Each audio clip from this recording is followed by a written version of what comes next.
Vamos abrir a Bíblia, por favor. Gênesis capítulo 27. Final da história que a gente começou na semana passada. História das mentiras na família de Isaac. Uma família composta por pessoas que parecem não amar muito a verdade. A gente estava falando semana passada sobre como a mentira se apresentou na vida de cada um desses componentes da família. Mas a história da Bíblia não é a história apenas dos fracassos humanos, dos percalços, das quedas, das crises. A história da Bíblia é a história da redenção. E a Bíblia mostra mesmo a sujeira humana, porque o intuito dela é mostrar a grande salvação e o grande amor de Deus para conosco.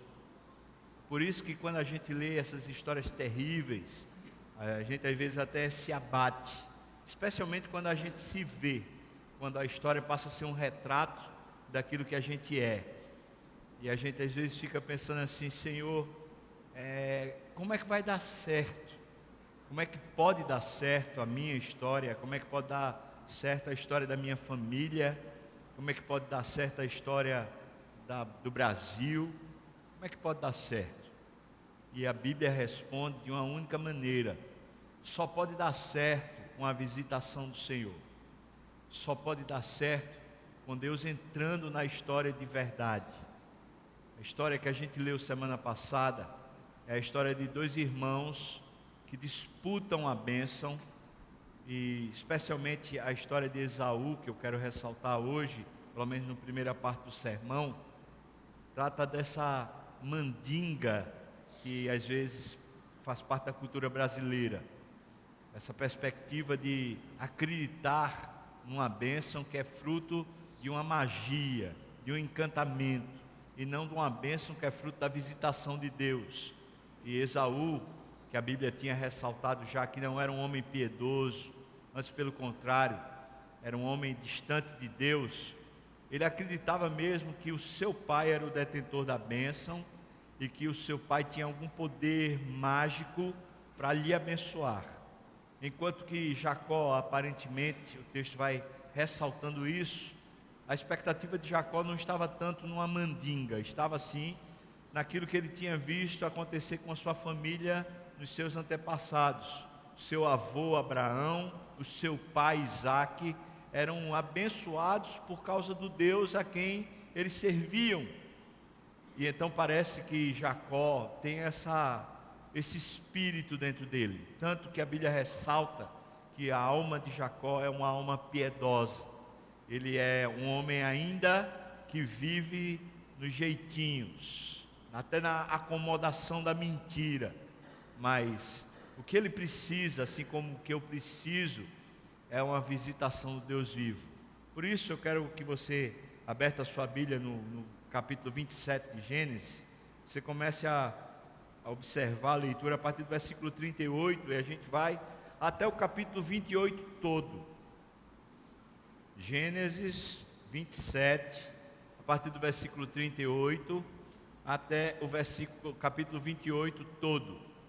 Diz assim a palavra, então, a partir do versículo 38.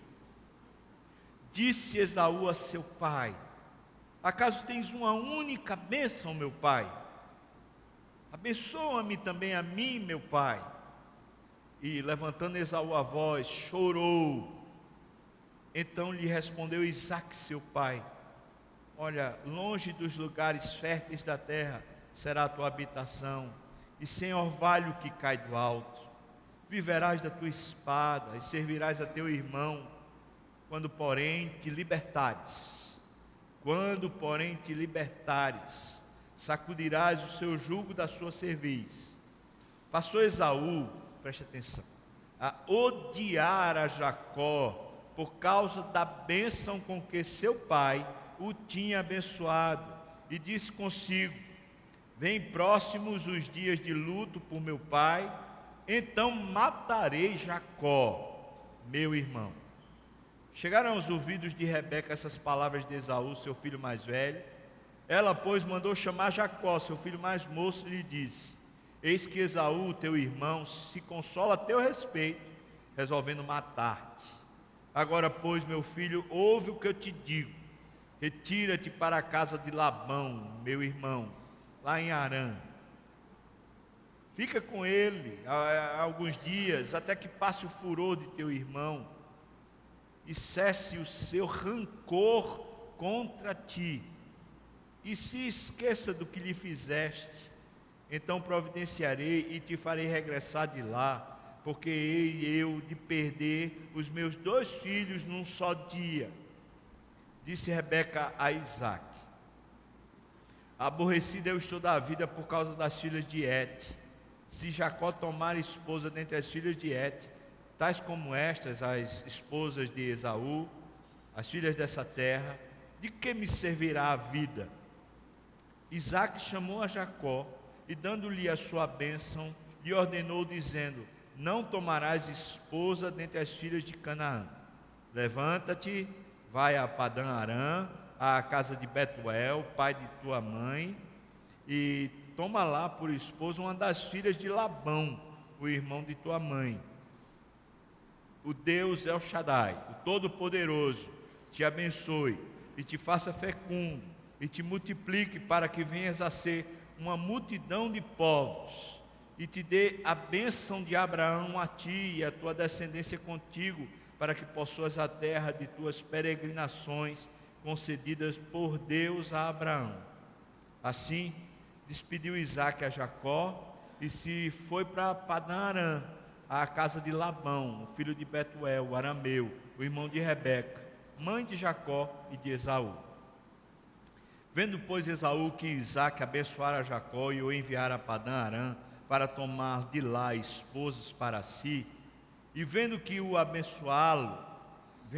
ao abençoá-lo lhe ordenara, dizendo: não tomarás mulher dentre as filhas de Canaã, e vendo ainda que Jacó, obedecendo a seu pai e a sua mãe, fora a Padã Arã, sabedor também de que Isaque, seu pai, não via com bons olhos as filhas de Canaã, foi Esaú à casa de Ismael, e além das mulheres que já possuía, tomou por mulher a Maalate, a filha de Ismael, filho de Abraão, irmã de Nebaiote. Partiu Jacó de Berseba e seguiu para Harã. Tendo chegado a certo lugar, ali passou a noite, pois já era sol posto. Tomou uma das pedras do lugar, fê-la seu travesseiro e se deitou ali mesmo para dormir. Então ele sonhou, eis posta na terra uma escada, cujo topo atingia o céu, e os anjos de Deus subiam e desciam por ela. Perto dele estava o Senhor e lhe disse: eu sou o Senhor, eu sou o Deus de Abraão, teu pai, e Deus de Isaque. A terra em que agora estás deitado, eu te darei, a ti e a tua descendência. A tua descendência será como o pó da terra, estender-te-ás para o ocidente e para o oriente, para o norte e para o sul. Em ti e na tua descendência serão abençoadas todas as famílias da terra. Eis que eu estou contigo e te guardarei por onde quer que fores, e te farei voltar a esta terra, porque te não desampararei até cumprir eu aquilo de que te hei referido.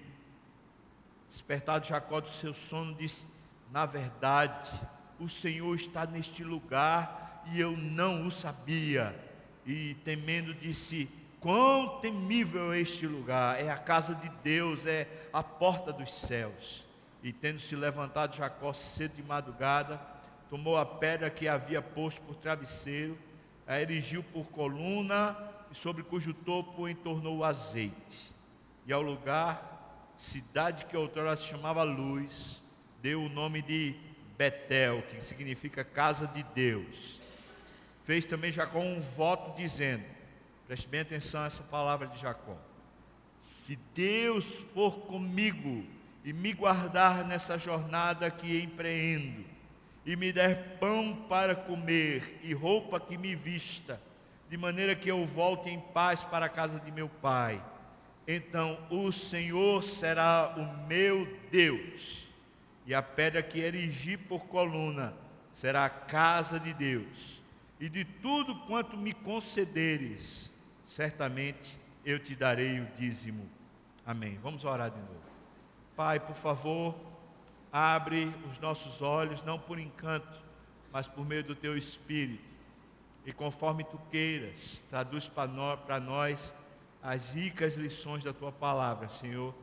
Abençoa muitíssimo todos nós, Teu povo aqui presente, no nome de Jesus. Amém e amém. Às vezes as histórias, não poucas vezes, é quase certo, as histórias onde a mentira começa a rodear, onde a falsidade começa a fazer parte, elas terminam se tornando histórias de ódio, de ressentimento, de rancor, de amargura. E eu quero começar já fazendo uma pergunta para você. Você já sentiu isso? Você já sentiu uma raiva que não passa? Uma tristeza, uma decepção que parece que não quer sair de você? Já sentiu essa vontade de nunca mais ver alguém? De nunca mais conversar com alguém? Como se aquela pessoa não existisse mais. Uma pessoa que eu conheço, ela já se foi para a glória, e eu lembro muito bem de expressões que ela usava, dizendo mais ou menos isso: olha, eu não tenho problema com fulano, uma malquerência que ela tinha. Eu não tenho problema com fulano, apenas para mim não existe mais. E eu fiquei pensando, várias vezes eu fiquei pensando que o perdão, muitas vezes parece ser esse tipo de sentimento, como se houvesse uma indiferença. Fulano deixou de existir para mim, e a gente tem a sensação ou a impressão de que isso é perdão, e não é. Essa história aqui é a história de um irmão chamado Esaú, que está se sentindo enganado pelo seu irmão Jacó. Ele avisa seu pai: por 2 vezes esse caba aí, esse meu irmão, me enganou. Você é um caba sem vergonha, pai. E o texto diz para a gente que ele tomou-se de ódio, e que ele consolava a sua alma, pensando: quando meu pai morrer, eu vou matar o meu irmão. A vingança parece ser de fato um consolo, uma restauração da paz. Se as pessoas que a gente tem algum nível de malquerência, elas se tornam para nós pessoas que a gente não quer mais viva na terra, mesmo que a gente não vá matar ou tomar alguma providência contra, mas se aquela pessoa para a gente é como eu citei, parece que não existe mais para mim. Se é assim, esse sentimento que está por trás de rancor, de amargura, o consolo dele é a morte do outro, ou pelo menos é o mal para o outro. E quantas vezes parece que a torcida que a gente faz é essa: tomara que fulaninho se exploda, tomara que cicraninha se arrebente. Acontece com você? Ou só acontece comigo? E eu preciso confessar, quando eu era mais jovem, ali na minha adolescência, eu tinha arroubos de raiva quando alguma coisa errada acontecia. Eu sentia uma raiva tão grande que eu ficava vermelho, com vontade de bater. Nunca cheguei a bater, mas aquela raiva dava. Eu dormia e no outro dia eu já não estava sentindo mais nada. E eu era capaz mesmo de abraçar a pessoa que tinha me feito mal, como se aquele evento tivesse passado. E de fato tinha passado para mim. Mas eu não sei que tranqueira acontece na vida, que a vida vai passando, e a gente, em vez de ficar com o coração mais mole, mais maleável, parece que o coração vai ficando mais duro, mais empedernido, pior. Pelo menos essa é a sensação que eu tenho a meu respeito. Depois de levar várias pancadas, depois de muitas decepções, meu coração parece que começou a criar uma resistência ao amor, uma resistência à graça. É como se eu tivesse meio que desistido de dar a outra face. Não dar a face para ninguém ver, mas dar a face na minha alma. Ou seja, o meu coração simplesmente se dispôs de novo a conviver, a abraçar, a amar, mesmo que eu levasse de novo outra pancada.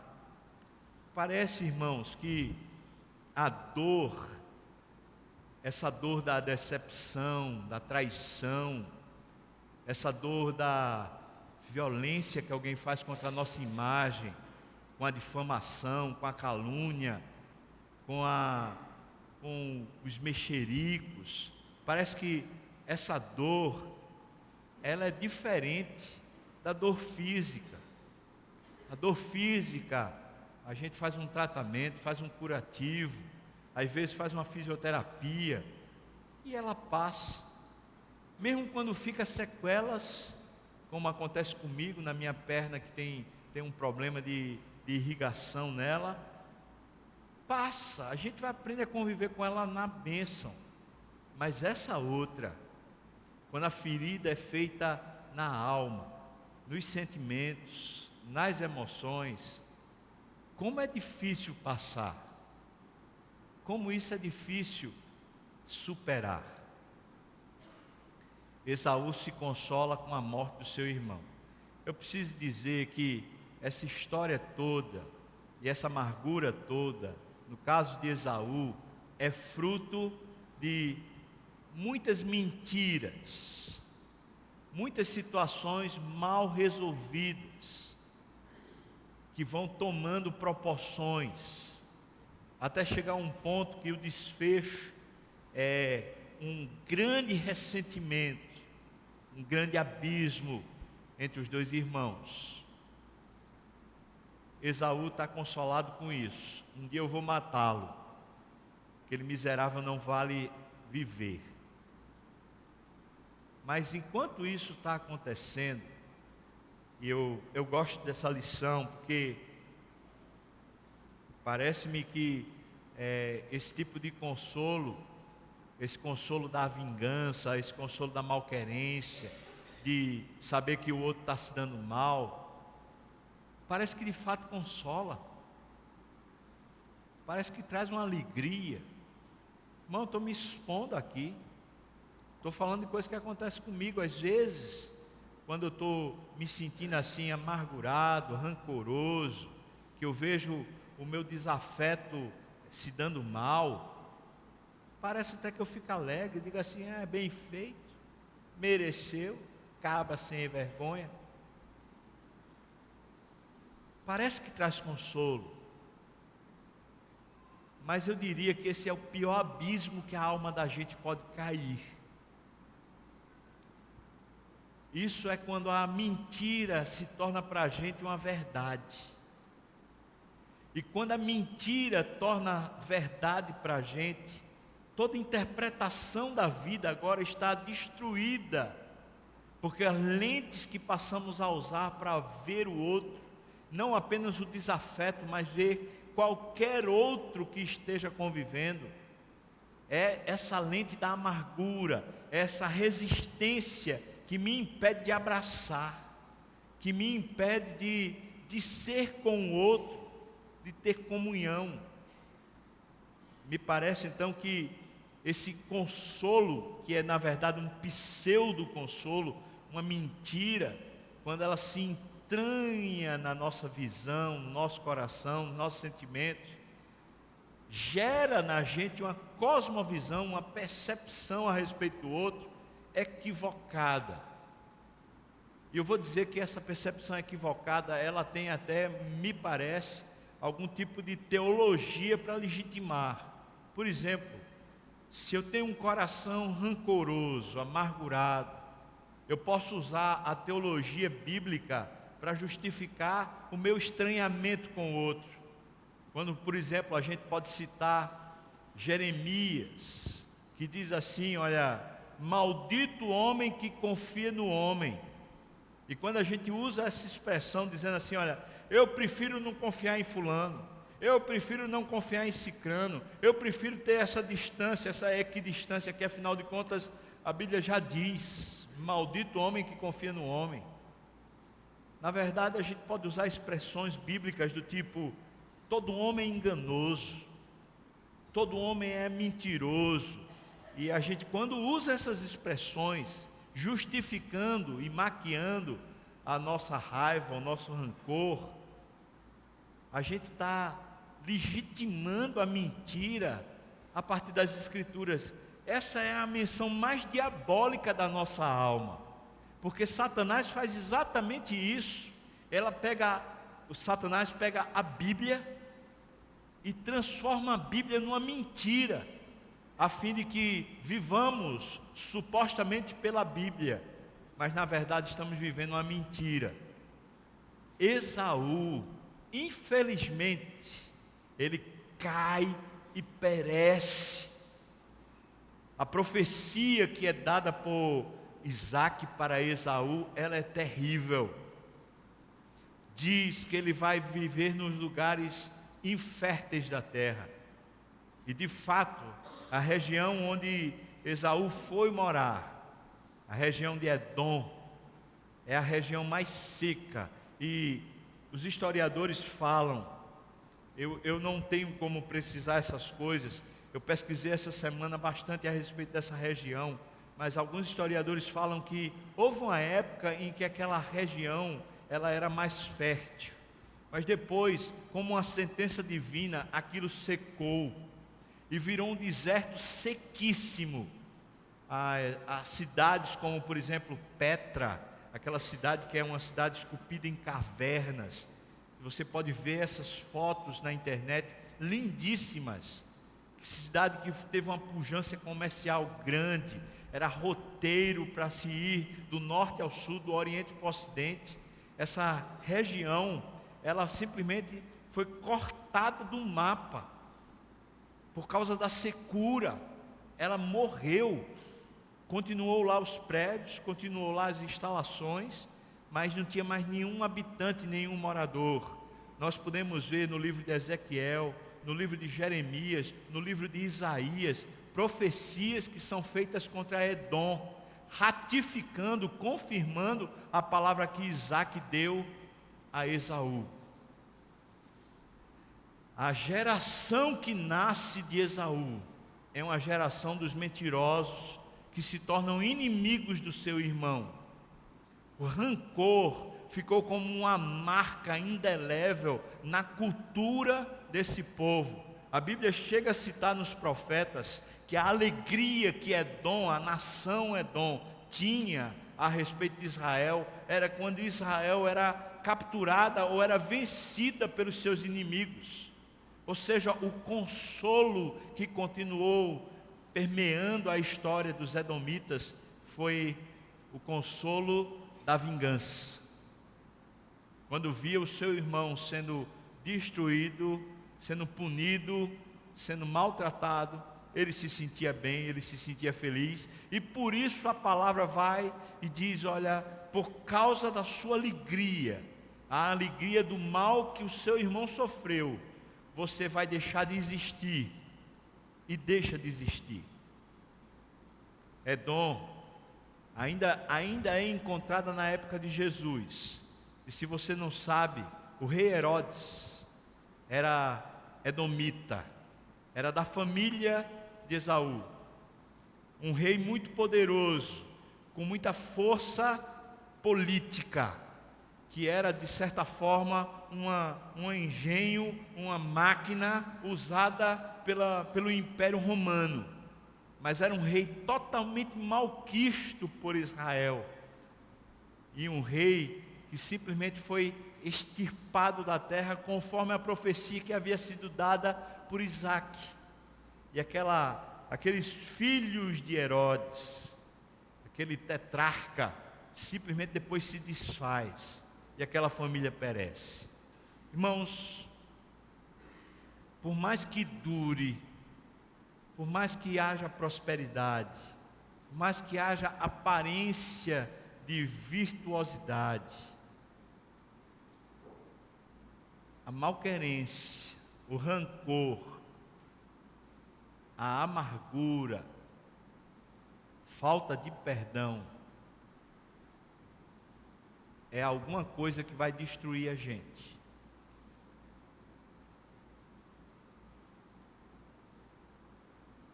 Jesus disse que a gente seria caracterizado como discípulo, como seguidor dele, pelo amor que a gente tem uns para com os outros. E Jesus vai tão pesado nesse assunto, que ele diz que a gente não pode ter nem a justiça da lei, nem a justiça dos escribas e fariseus. Mas ele disse, no seu sermão da montanha, que a gente precisa ser perfeito, como é perfeito o nosso Pai que está nos céus.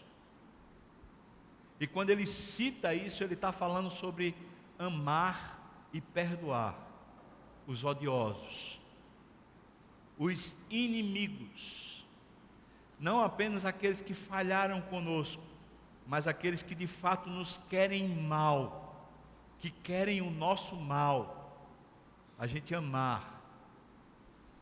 E quando fala de amor, está falando de alguma coisa mais forte do que simplesmente conviver.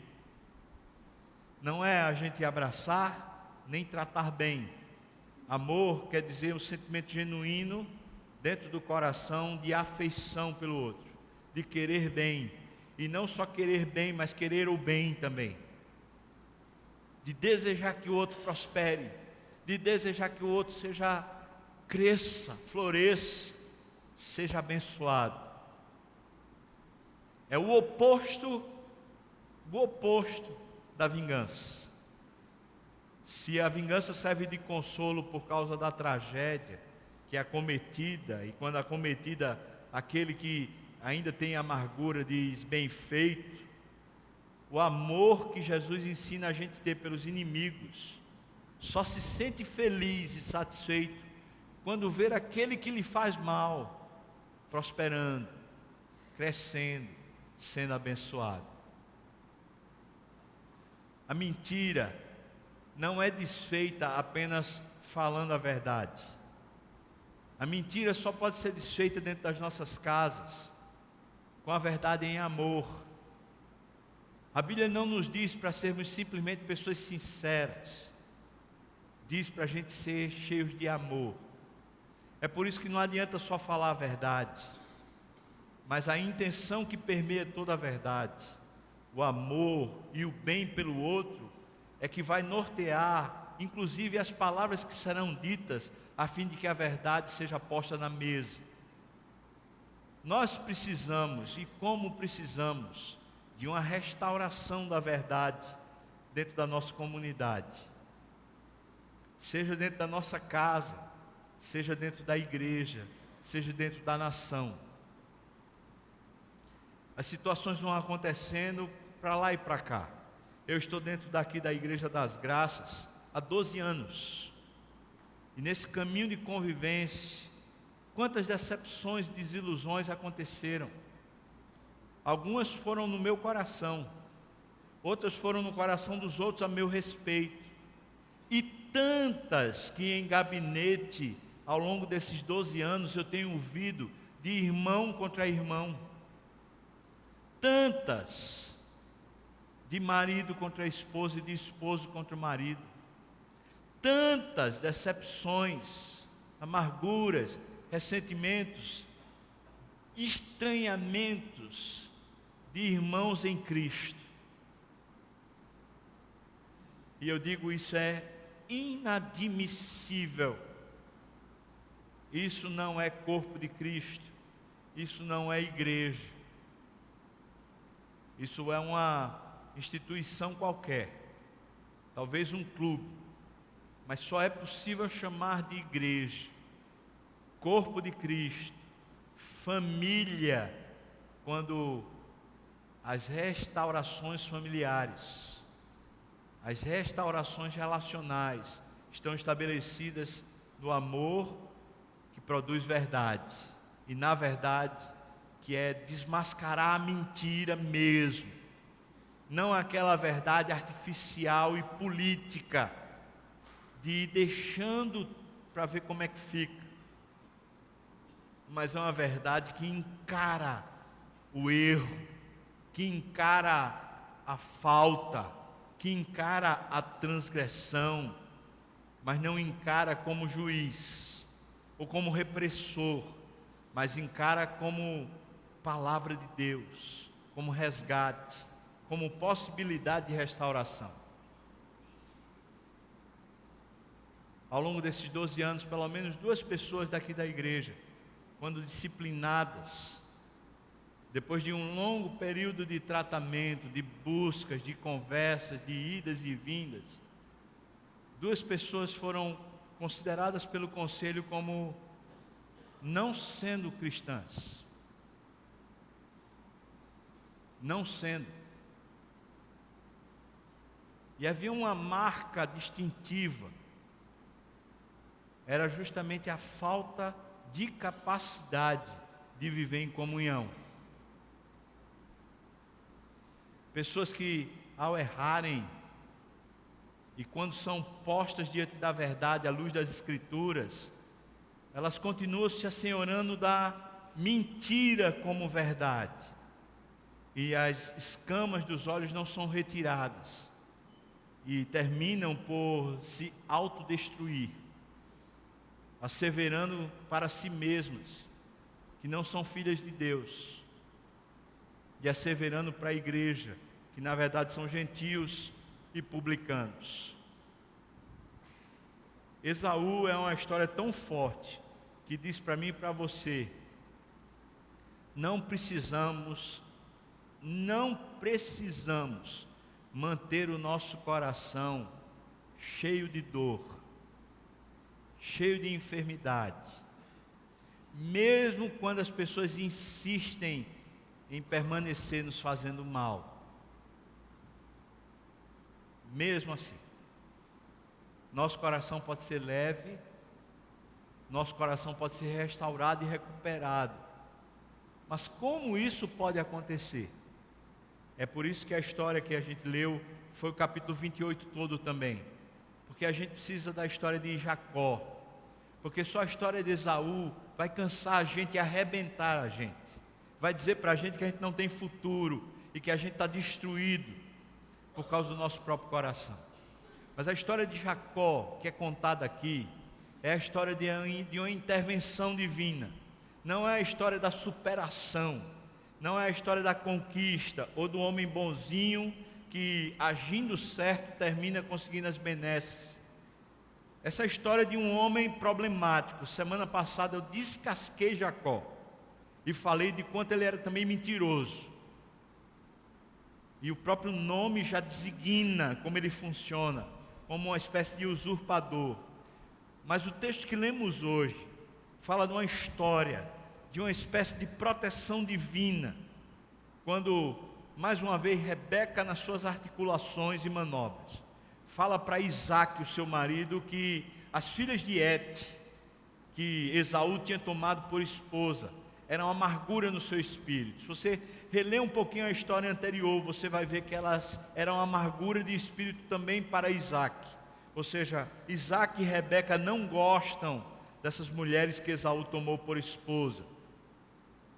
E o texto diz que quando Esaú está tomado de raiva, ele resolve ainda ter mais uma esposa das filhas de Et. Ou seja, mais uma dessas mulheres que seria para Isaac e para Rebeca, amargura de espírito.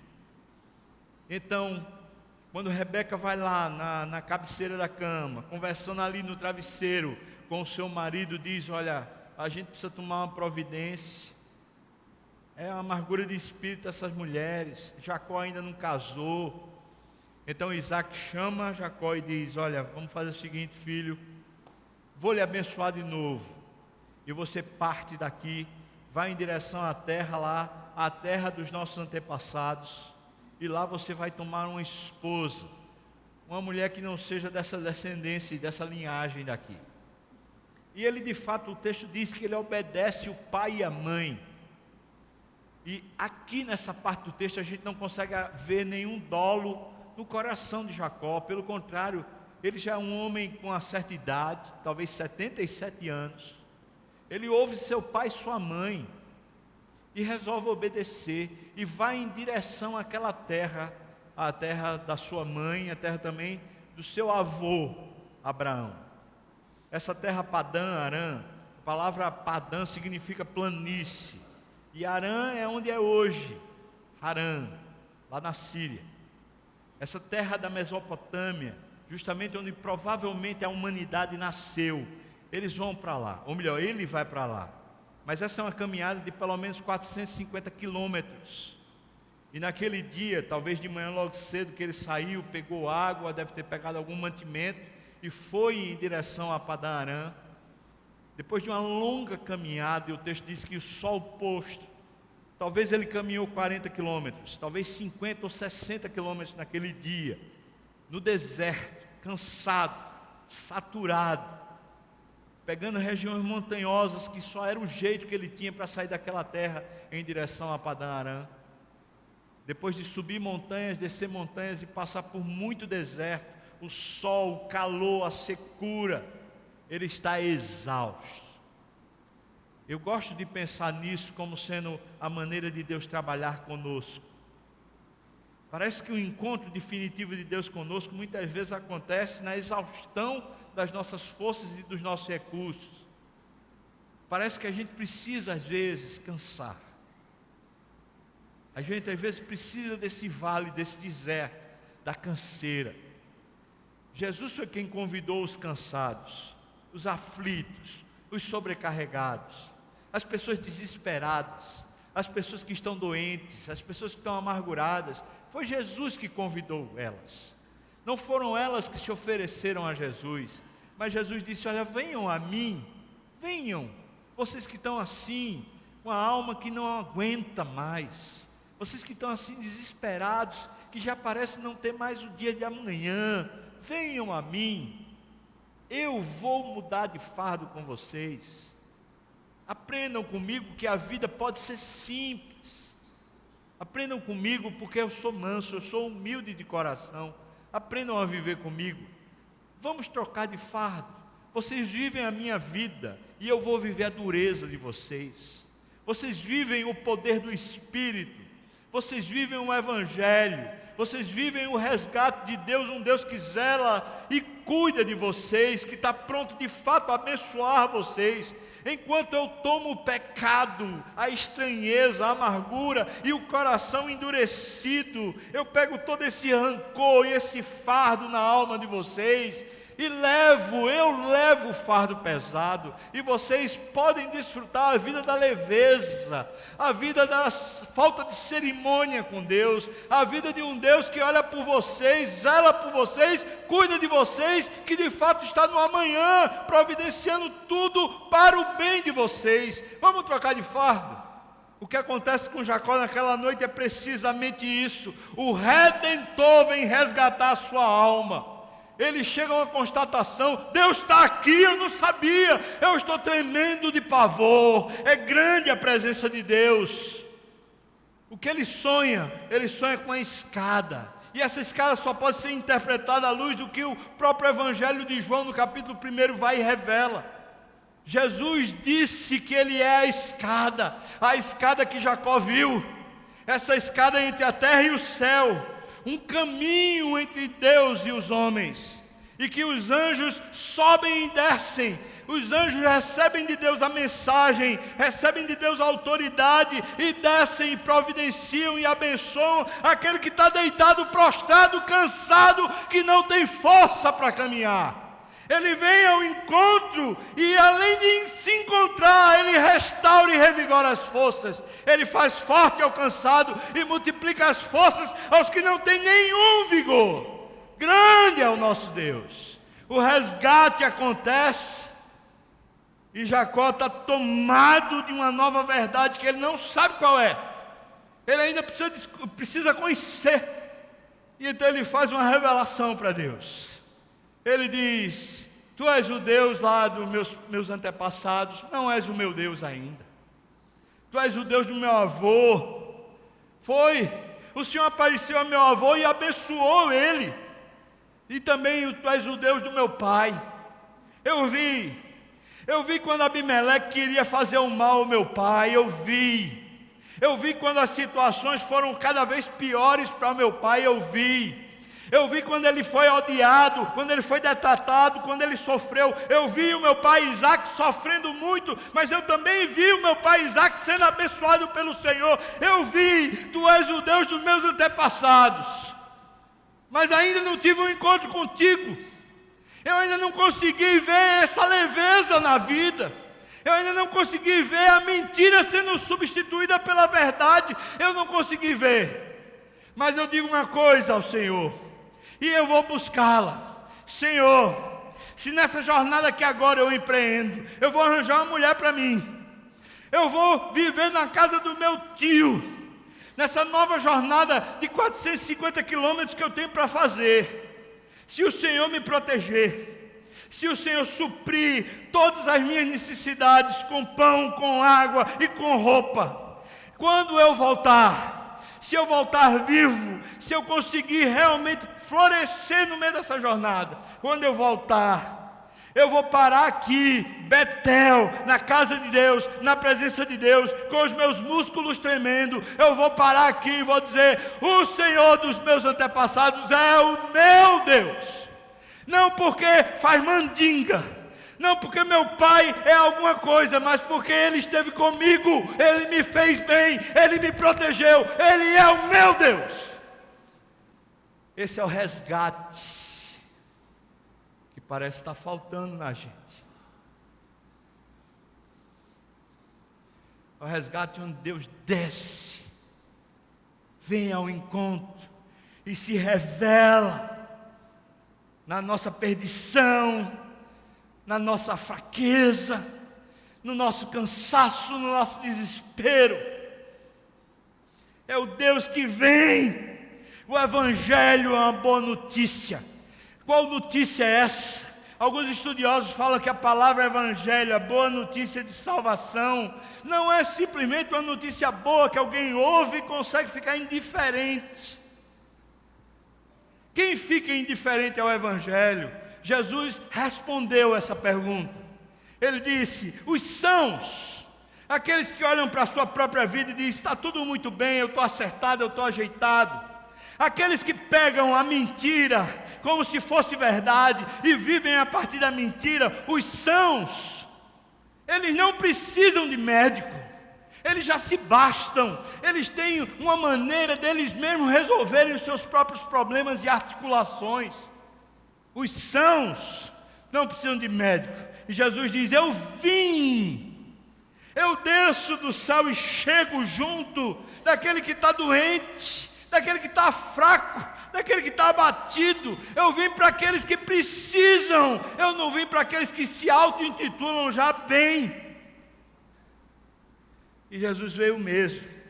Por isso o Evangelho, o verdadeiro Evangelho, não é simplesmente um assentimento teórico a respeito de uma história verídica. Não é o saber que um dia o tal do Jesus Cristo de fato esteve na terra e mudou o calendário, tornando o calendário antes e depois de Cristo. Nem é eu saber uma história melancólica de muita dor e sofrimento de um homem que sofreu injustamente e foi finalmente morto dentro de uma cruz. E também não é simplesmente eu acreditar que supostamente esse homem que foi naquela cruz e morreu, um dia também ele ressuscitou. E quando ressuscitou, ele deu provas evidentes a todos de que ele era de fato Cristo. Não para aí, porque essa é uma história possível de ser crida, de ser aceita, de ser recebida, sem que de fato haja nenhum tipo de transformação. E quando o Evangelho não transforma, ele não é Evangelho, pela própria palavra, pelo próprio teor do que significa a palavra Evangelion.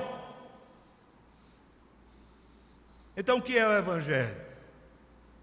O Evangelho é uma boa notícia, que explode no peito e transforma você, não deixando mais você ser a mesma pessoa. E eu vi uma analogia besta, simples, mas que de alguma maneira parece traduzir isso. Imagina que você não jogou na loteria, não jogou em cargas d'água nenhuma, mas de repente chega a notícia para você: olha, você acabou de receber 1 bilhão de reais. 1 bilhão de reais. Eu quero perguntar para vocês, ser sincero: a sua vida vai continuar sendo a mesma?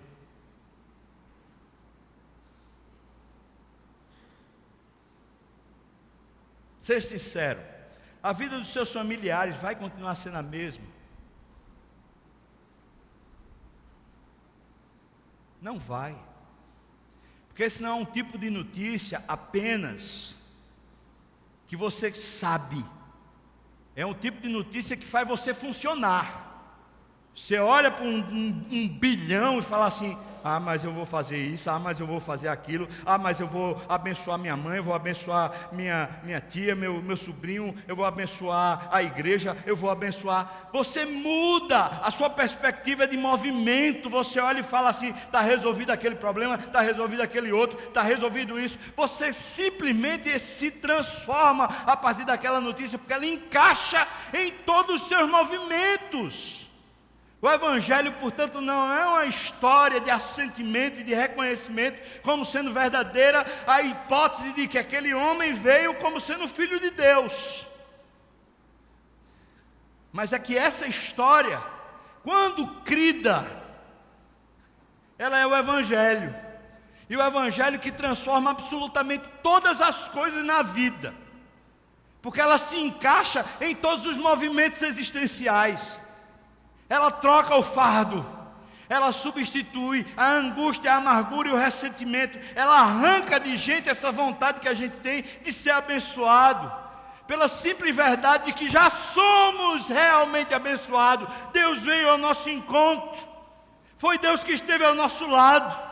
E esse lugar aqui é o lugar da presença de Deus. Eu nem sabia que enquanto eu me movo, enquanto eu estou agindo na terra, Deus não está alheio. Eu não sou teísta, eu sou de fato alguém que é abençoado, amado, e Deus vive comigo ao meu lado. Deus é por mim, quem será contra mim? Deus é a meu favor, quem vai se indispor? Quem pode me roubar? Quem pode me maltratar? Quem pode me desfazer? Por mais que tentem, eu fui tomado por uma verdade maior do que a própria existência.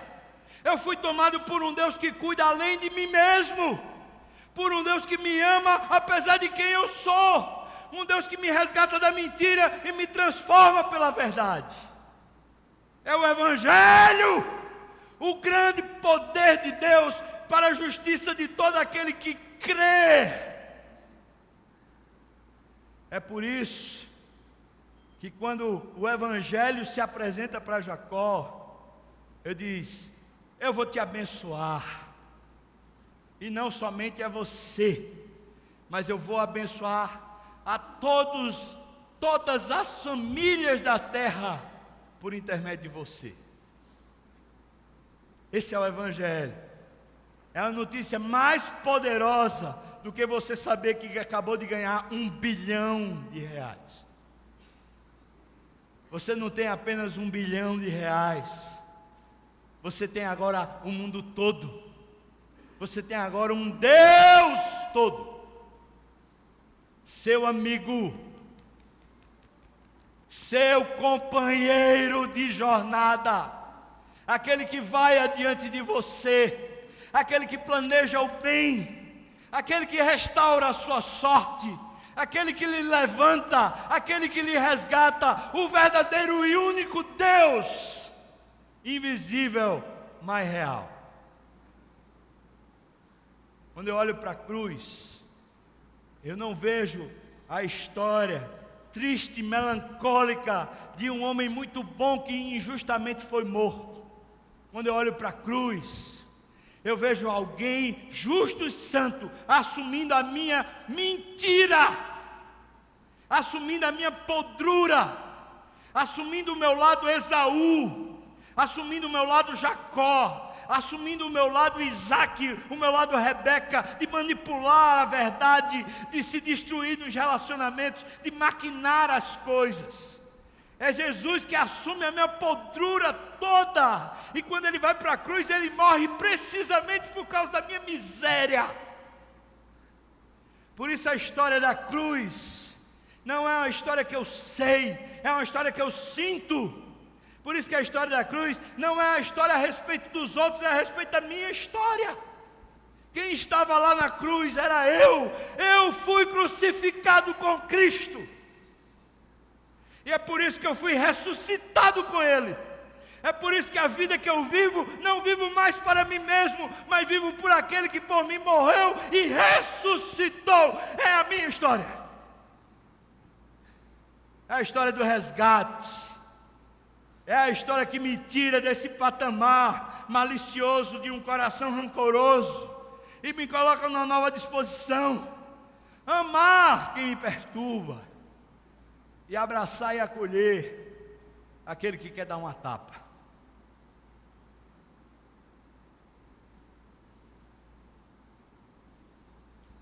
Porque eu posso, porque eu consigo, porque eu sou bom. Eu vou lhe dizer, é por causa disso mesmo. É porque eu posso, Jesus vive em mim. É porque eu consigo, tudo posso naquele que me fortalece. É porque eu tenho a ressurreição operando em mim, que me renova e me faz forte, quando o fracasso, o caos e a pedra querem me domar. É sim, é porque um milagre foi feito na minha vida.